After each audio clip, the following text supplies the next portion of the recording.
Welcome back, Officers of the Republic. It's your Coruscant Underworld Police Chief APGAINS here. Now, everyone is up in arms about Darth Talon. Is she good? Is she bad? Is she really bad? We actually don't know. That's the thing. Testing's been done by probably a half dozen streamers. Comb through the footage, watch the highlights, talk to all of the top people who wailed on Talon day one, applied her.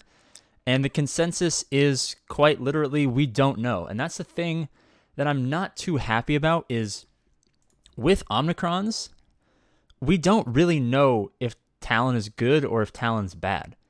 Now, of course, we can test her in Squad Arena, we can test her in Territory War, we can test her in TB if a Dark Side TB popped up. But without being able to test her in Grand Arena, we're only getting half of a character. And I know it's easy to say she sucks. I wouldn't wail on her. I recommend against wailing on anything in this game, actually. I don't think that you guys should be spending money on these characters so early. Just wait the 3 months for them to become free-to-play farmable. If you want to wail on, crystals for refreshes, crystals for gear, it's your prerogative. Marquee characters oftentimes are missing something when they're first released. Either the rest of the team, like let's say she's really waiting for Darth Talon will really take off if Nihilus gets a rework. The leak basically confirmed that it's true. So we're going to get Nihilus's ship. Is that going to come on the back of somehow a Nihilus rework? If you go into her kit, it says something about summonable allies that aren't Sith. Is there going to be another character that's going to come to the game? Are they going to update, Visas Mar? I don't think Visas Mar is a Sith character, to be honest. Are they going to rework Scion? We don't really know what their long-term plans are for this character because her kit and not being able to test her Omicron put us in a position where we don't know. We don't know if she's going to be good. We don't know if she's going to be bad. We do know that she's not particularly good in Squad Arena or, game modes that are outside of Grand Arena. But I don't think anyone was expecting her to be, broken or god tier in any of those game modes. And this goes back to a lot of marquee events. I actually find a lot of characters aren't supposed to be good. They're not supposed to be great. They're not supposed to be amazing. They're just supposed to be in the game. How many characters exist? If you filter for every character that's in this game, how many of these characters are just okay or bad? A lot of them. Not all of them are going to be. Not all of them are going to be Dark Trooper. Not every marquee character is going to be Dark Trooper, the One Punch Man of Star Wars Galaxy of Heroes, right? Some marquee characters are going to be Omega. Some marquee characters are going to be Krennic, right? Some marquee characters are just going to be bad. So is Darth Talon bad? I don't think so. I think her having a GAC Omicron is going to be very important if I can find, the Sith location because I can spell. I know that S comes after whatever letters come in front of S. But to say that she's bad without having tested her is probably not the best idea. To say that she's not worth wailing on right now before she becomes free-to-play farmable, actually, she's going to become free-to-play farmable at an accelerated rate. Because the Starkiller event comes out in 10 days, 12 days, something like that, this character, we've already see, Dash, he's already technically farmable. These characters are going to become farmable a lot faster. They're going to be on an accelerated path to farmability because the event is so close. So I would wait. I wouldn't apply any Omicrons. I know Qui-Gon Jinn's Omicron's amazing. I would wait.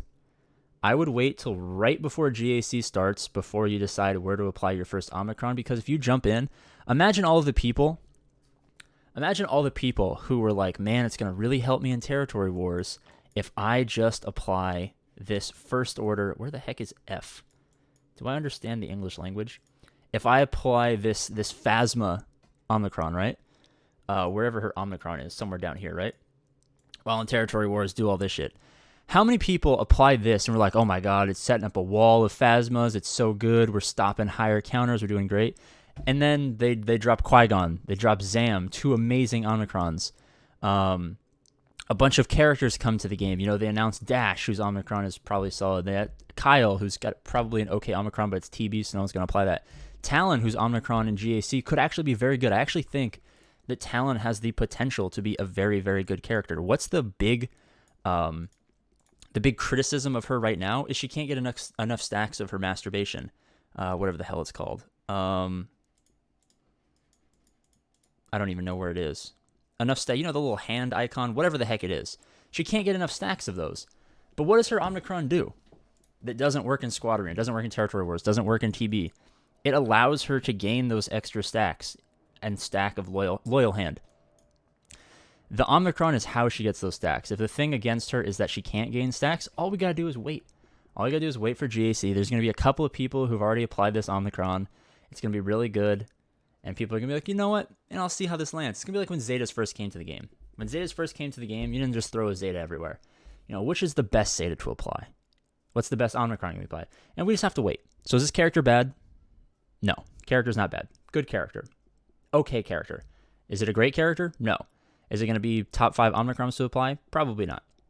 Is it going to be a character that I will even farm once she becomes accelerated, or once she becomes farmable? Probably not. Because she's not a fantastic character. She's not a Dark Trooper. She's a Krennic. And sometimes in life, you're going to find characters who are Krennics. And you just have to call a Krennic a Krennic. And sometimes you're going to find characters that are Dark Troopers. And you're going to be like, it's a Dark Trooper. What am I going to do? I gotta either whale, I gotta apply resources, I gotta change my farming strategy to fit around these good characters. Dash might have been that character. Kyle Katarn, definitely not. Darth Talon, probably not. Whatever the Mara Jade. Is Mara Jade probably going to be dark side of some kind?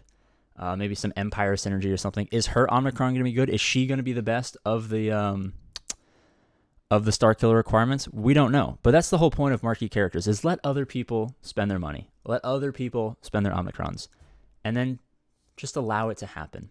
Just allow Swago's grace to sweep over you, not to be religious, because Swago is apparently my new religion.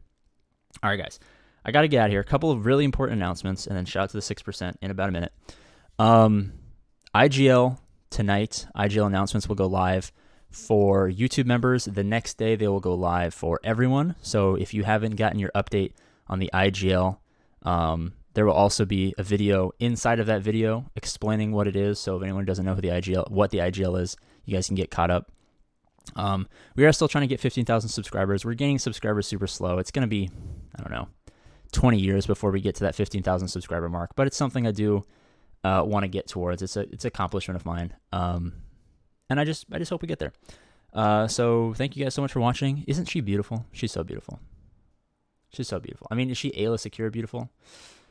I don't know. I think she might be more attractive than Ayla, but Ayla's got the, if you know what I mean. So, once it hits 8 minutes, we can give our official shout out to the 6% of people who still watch. Boom, 8 minutes. Shout out to the 6%. Thank you guys so much for watching. I see you guys in the comments. As always, I've been APGAINS. I love you guys, and I'll see you later.